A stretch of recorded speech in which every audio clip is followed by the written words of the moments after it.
Previous class में हमने एक सारे एग्जांपल्स डिस्कस करे थे ऊपर वाले, और बोला था कि नेक्स्ट क्लास में हम ये चैप्टर समरी भी ख़त्म कर देंगे, है ना। यानी क्वेश्चन आंसर रह जाएंगे एक्सरसाइज के।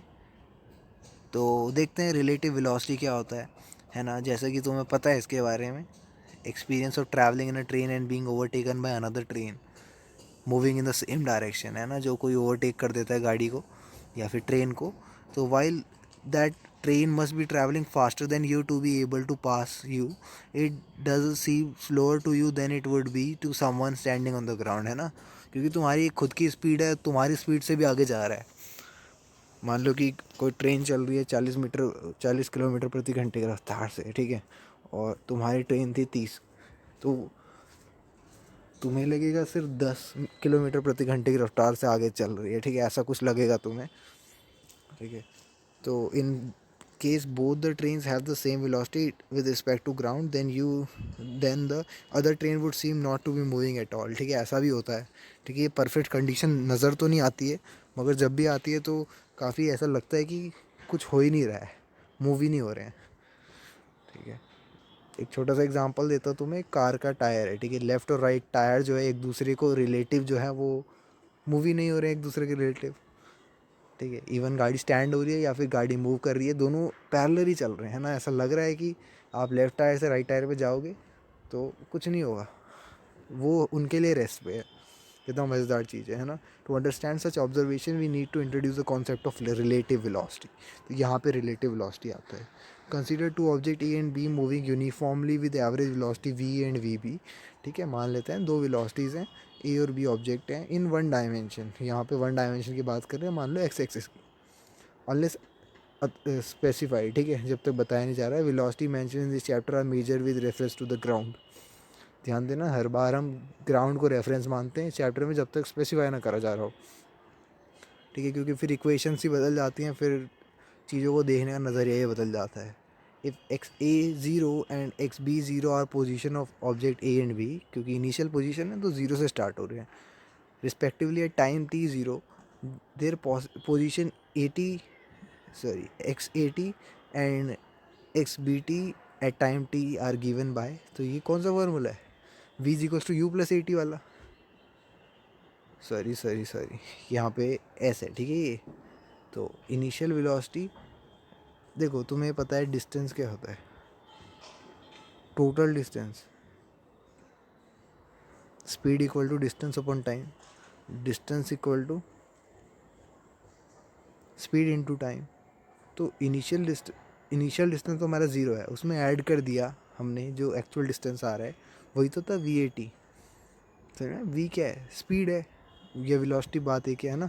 फ़िलहाल के लिए मान लो स्ट्रेट लाइन में जा रहे हैं, वी ए और इंटू टी करा तो ये हमारा डिस्टेंस आ गया, पोजीशन आ गया, है ना।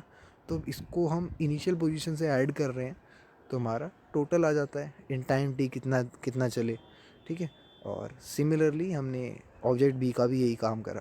Then the displacement from object A to object B is given by, अब ऑब्जेक्ट ए से बी डिस्प्लेसमेंट होगी, ठीक है। तो देखो लिखने का तरीका देखो, नीचे लिखा है एक्स के नीचे लिखा है बी ए, है ना।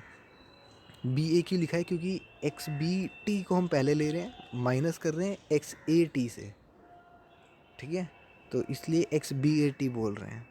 तो जो आगे आता है वो उसको हम इस तरह से रिप्रेजेंट करते हैं। तो हमने यही करा, तो x b naught minus x B zero minus x A zero plus v B minus we a t, ठीक है, ब्रैकेट के अंदर टी बाहर ले लिया कॉमन।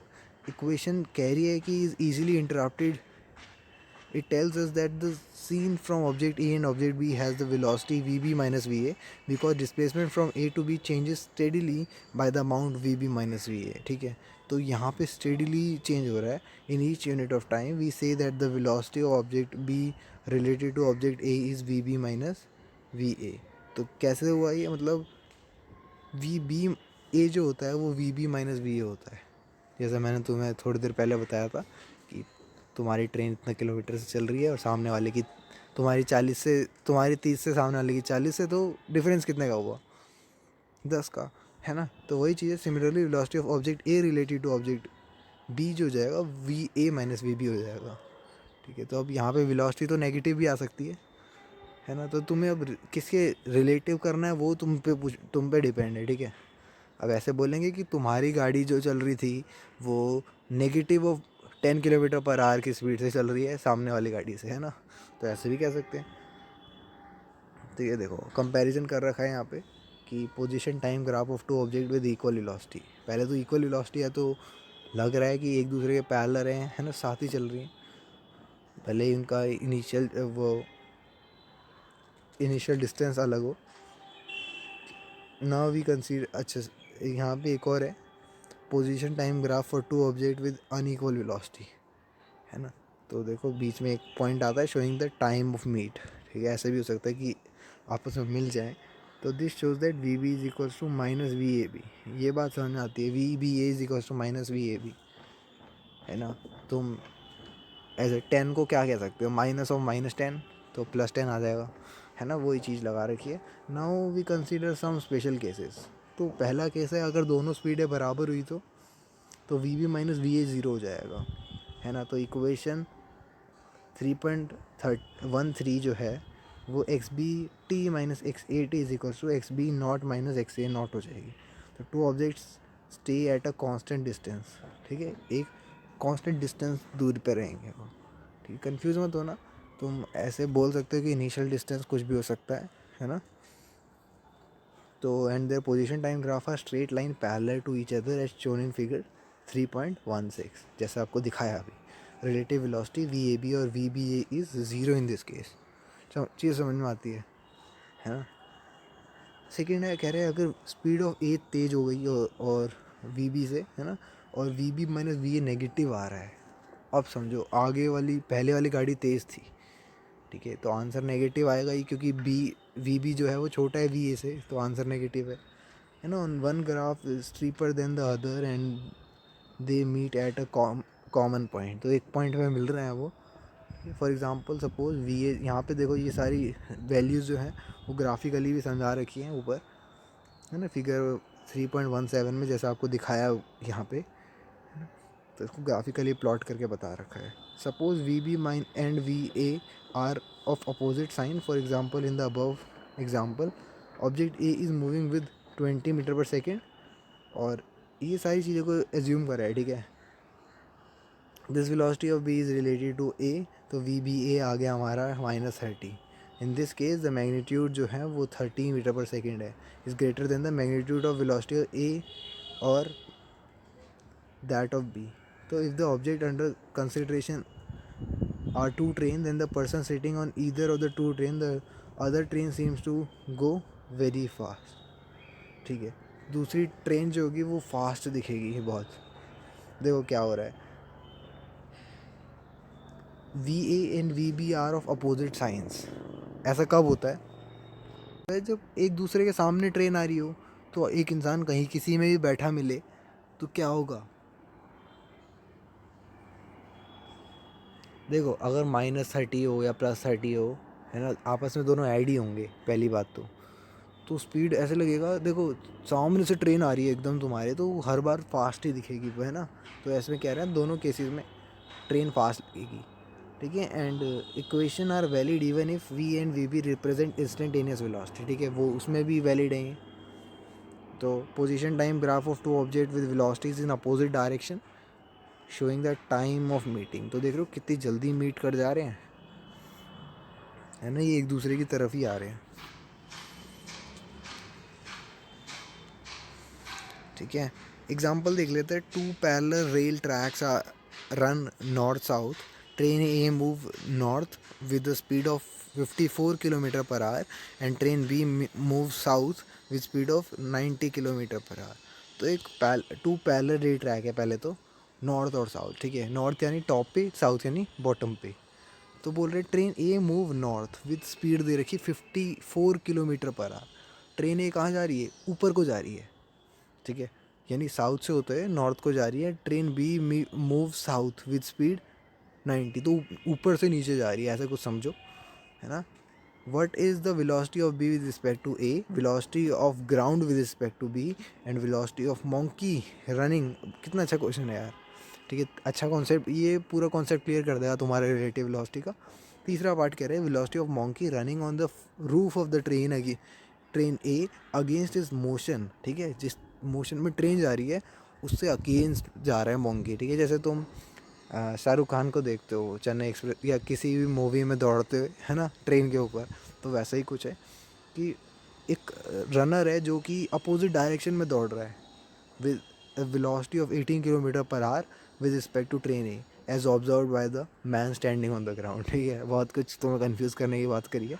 तो देखो, पहली बात तो choose the position direction of x to be the south to north, ठीक है। तो वी ए जो है, देखो क्या बोले यहाँ पे, कितनी अच्छी बात बोली है कि the positive direction of x axis to be from south to north. तो अगर तुम नीचे से ऊपर को जाओगे तो वो हमारी पॉजिटिव डायरेक्शन ऑफ एक्स होगी, ठीक है। हम इसको ना एक्स एक्सिस को हम थोड़ा वर्टिकल सा मान रहे हैं, तो तुम कंफ्यूज मत होना। तो काफ़ी अच्छे से इन्होंने पहले ही क्लेरिफाई कर दिया कि आगे की साइन कन्वेंशन जो होने वाली है वो हमारी बॉटम से टॉप जाएगा तो पॉजिटिव होने वाली है। तो यही हुआ, वी ए की डायरेक्शन जो हो गई वो हमारी 54 प्लस में हो गई, किलोमीटर पर आवर को मीटर पर सेकेंड में कर देते हैं, तो 5/18 क्या करते हैं, 5/18 से मल्टीप्लाई करते हैं, है ना। तो 18 3 जा 54 होता है, तो आंसर आ गया 15 मीटर पर सेकेंड। कैसे आया ये तुम्हें पता होना चाहिए यार, या तुम किलोमीटर पर आवर को मीटर पर सेकेंड में जो तुम करते हो ना वो चक्कर भी लगा सकते हो कि 1000 नीचे 3600, है ना, वो चीज़ भी कर लो, तो उसको शॉर्ट में 5/18 ही बोलते हैं। सिमिलरली -90 हो जाएगा, वी बी -90 हो जाएगा। क्यों, देखो क्या बोल रहा है कि train b move south with the speed of 90 kilometre per hour, यानी टॉप टू बॉटम जा रही है, तो नेगेटिव हो जाएगा।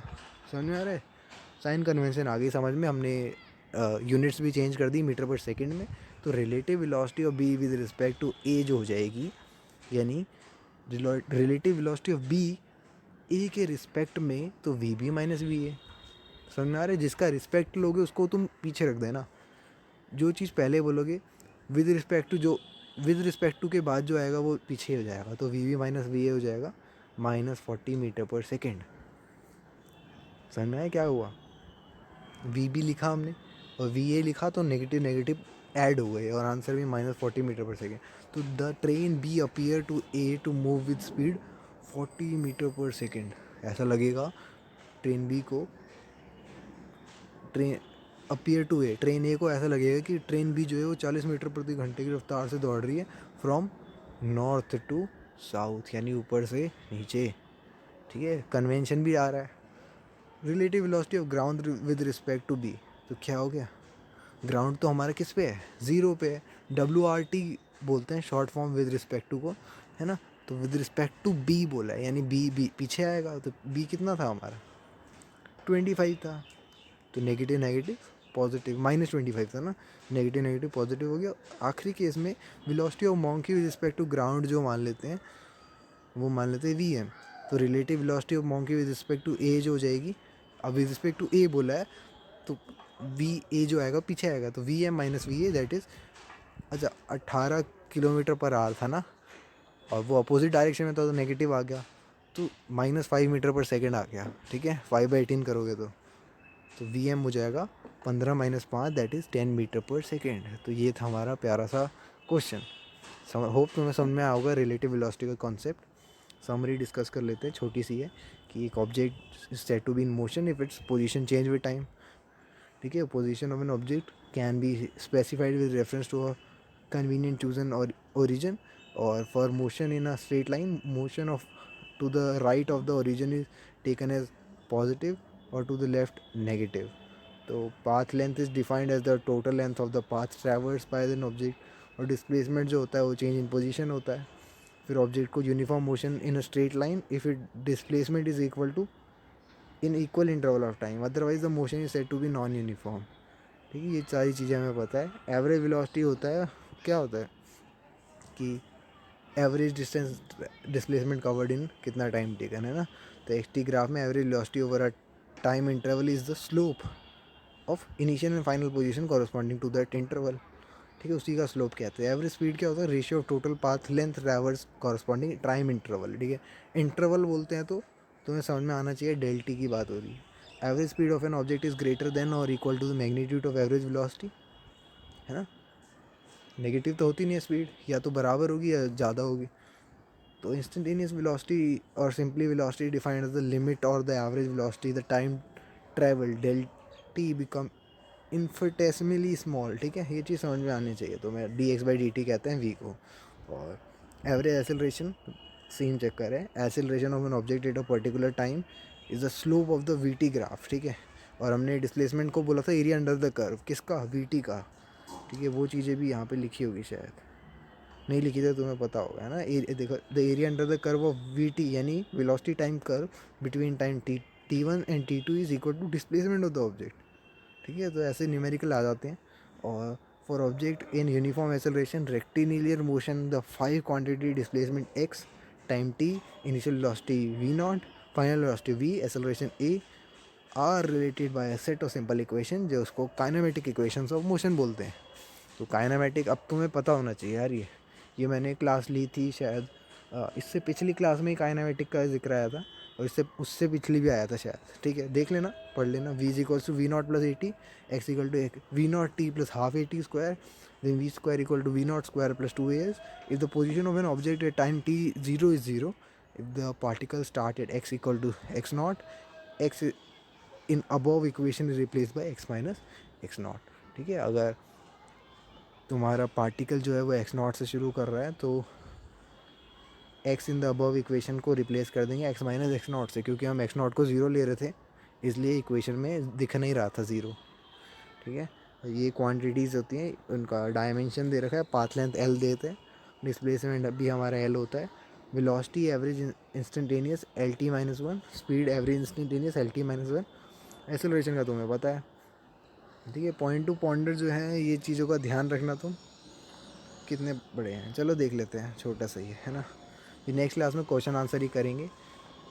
पॉइंट टू पॉइंटर है, path length travels by an object between 2 point in general not the same as the magnitude of displacement, displacement depend only on the end points. ठीक है, तो बीच में कितना क्या क्या खिचड़ी पकी, मतलब इधर उधर घुमा तो कोई दिक्कत नहीं। ठीक है, वो तो डिस्टेंस का होगा, मगर डिस्प्लेसमेंट क्या होगा, शॉर्टेस्ट पाथ कहते हैं ना, तो इनिशियल और फाइनल लेंथ ही मैटर करती है। ठीक है, in view to point one above the average speed of the object is greater. ठीक है, जैसे कि बात हो चुकी है। Origin and positive direction of an axis are the matter of choice, you should first specify this choice before you assign signs. ठीक है, जैसे कि यहाँ पे एनसीईआरटी में काफ़ी बार कर देते हैं, है ना। अभी इससे पहले रिलेटिव वाला जो क्वेश्चन बताया था, उन्होंने पहले ही कन्वेंशन क्लियर कर दी थी कि हम भाई अगर बॉटम से ऊपर जाएंगे तो फिर पॉजिटिव डायरेक्शन कहलाएगी, है ना। वो अभी एक क्वेश्चन था बहुत अच्छा सा, शायद इससे पिछले लेक्चर में मैंने बताया था तुम्हें कि एक ऑब्जेक्ट को फेंका जा रहा है ना, एक बॉल को फेंका जा रहा है एक बिल्डिंग से, तो वहाँ पे जी को नीचे जाने पे माइनस जी कहा था, है ना। तो ये सारी चीज़ें कन्वेंशन हो जाती हैं और तुम्हें इसका ध्यान रखना पड़ेगा, या स्पेसिफाई कर दो। ठीक है, sign of acceleration does not tell us whether the particle speed is increasing और डिक्रीजिंग। ठीक है, साइन ऑफ एक्सेलरेशन नहीं बता पाता है, तो sign of acceleration depends on the choice of positive direction of the axis. ठीक है, तुम इंक्रीज़ हो रहे डिक्रीज़ हो रहे ये नहीं बता पाएगा। ठीक है, ये बताएगा कि किस डायरेक्शन में तुम्हारा एक्सेलरेशन लग रहा है। ठीक है, depends on the choice of positive axis. For example, if vertically upward direction is chosen to be the positive direction of axis, the acceleration due to gravity is negative, क्योंकि वो नीचे को लगती है हर बार, है ना। इसलिए बोलते हैं if a particle is falling under gravity, acceleration जो है वो नेगेटिव होती है, result in increase in speed. ठीक है, तो देखो ग्रेविटी जो है माइनस जी लग रहा है नीचे को, और ऑब्जेक्ट नीचे गिर रहा है, तो माइनस जी क्या कर रहा है, उसकी स्पीड को बढ़ा रहा है। तो ये चीज़ ध्यान देना। ठीक है, तो for a particle throne upward the same negative acceleration results in decrease in speed. ठीक है, तो वो नेगेटिव एक्सेलरेशन रहेगी। और जीरो वेलोसिटी, ये काफ़ी अच्छा पॉइंट है। क्वेश्चन पॉइंट नंबर 5 जो है, तुम यार उसको सर्कल कर लो, उसको बढ़िया से पढ़ना। ठीक है, एक बार, the zero velocity of a particle at any instance does not necessarily implies zero acceleration. ठीक है, एट एन इंस्टेंस, काफ़ी अच्छा आउट ऑफ द बॉक्स सोचने का नज़रिया। कह रहे zero velocity of a particle एक इंस्टेंस पे ये नहीं इम्प्लाई करती कि ज़ीरो एक्सेलरेशन होगी। वेलोसिटी जीरो है तो एक्सेलरेशन जीरो होगी, ऐसा संभव नहीं है। मतलब तुम बोलते हो कि एक्सेलरेशन क्या होता है, वेलोसिटी ओवर टाइम होता है, तो इस हिसाब से तो एक्सेलरेशन जीरो होनी चाहिए। मगर a particle may be momentarily at rest and yet have non zero acceleration. जब हम पार्टिकल को ऊपर फेंकते हैं zero velocity at its upper most point में, मगर एक्सेलरेशन जो होती है वो फिर भी उतनी रहती है ना. In the kinematic equation of motion the various quantities are algebraic, they may be positive or negative, or equation are applicable in all situation, providing the value of different quantities and substitute the equation with proper sign. ठीक है, कितना अच्छा example था sixth वाला भी. ठीक है, ऐसे क्वेश्चन आ जाते हैं तुम्हारे 1-2 नंबर में. The definition of instantaneous velocity and acceleration are exact and are always correct while the kinematic equation, ठीक है, and are true only for motion in which the magnitude and direction of acceleration are constant during the course of motion. ठीक है, ये चीज़ का ध्यान रखना, kinematics की equation कहाँ लागू होती है, कांस्टेंट रहने चाहिए, बस इस बात का ध्यान रखना. और direction of acceleration are constant during the course of motion. बस यही थे पॉइंट टू पॉइंटर. एक बार दोबारा पढ़ लेना, बहुत से अच्छे अच्छे पॉइंट लगे मेरे को इसमें कुछ एक्सरसाइज के क्वेश्चन है. ये एक्सरसाइज के क्वेश्चन मैं कहाँ से करा, तो देखो तुम नेट पे सर्च करोगे कि motion in straight line NCERT question, जो भी आंसर आ जाएंगे वो पढ़ लेना. ठीक है, एक तरीका तो है खुद पढ़ लेना, दूसरा तरीका है कि मैं अभी साथ में तुम्हें बता दूंगा. ठीक है, मैं अगर देखूंगा पहले, जैसे नेक्स्ट क्लास जो होगी उसमें हम यही करने वाले हैं. ठीक है, कितने क्वेश्चन हैं, लगभग क्वेश्चन तो ज़्यादा हैं, इसलिए अच्छा हुआ चलो नेक्स्ट क्लास में करेंगे. डिफरेंशियल कैलकुलस के बारे में बता रहे हैं, कितना अच्छा करा है. ठीक है, ये एनसीईआरटी में देखो थोड़ा सा हार्ड सा लग रहा है, इसकी भी एक एक्स्ट्रा क्लास ले लें क्या. ठीक है, ये थोड़ा 12 से भी रिलेट करता है. एनीवेज देखते हैं, इसको देखते हैं, मगर नेक्स्ट क्लास में हम एनसीईआरटी क्वेश्चन आंसर को थोड़ा वो करेंगे, क्या करेंगे, एक आइडिया देंगे, या फिर तुम पढ़ के रखना इसको अच्छे से. ठीक है, तुम्हारे पे टाइम है तो, है ना, वरना हम कर ही लें. नेक्स्ट क्लास में क्वेश्चन पढ़ेंगे, उनके आंसर सॉल्यूशन डिस्कस करेंगे, और जो क्वेश्चन इंपॉर्टेंट लगेंगे उनके बारे में बताएंगे. बस, तो चैप्टर ख़त्म हो जाएगा लगभग. और उस पर डिफरेंशियल कैलकुलस पे एक टॉपिक लेना है, तो मैं सोच रहा हूँ मैथ्स में लूँ. अभी फिज़िक्स का ही फ्लो रहने देते हैं, क्या बोलते हो. ठीक है, चलो देख लेते हैं. बाय.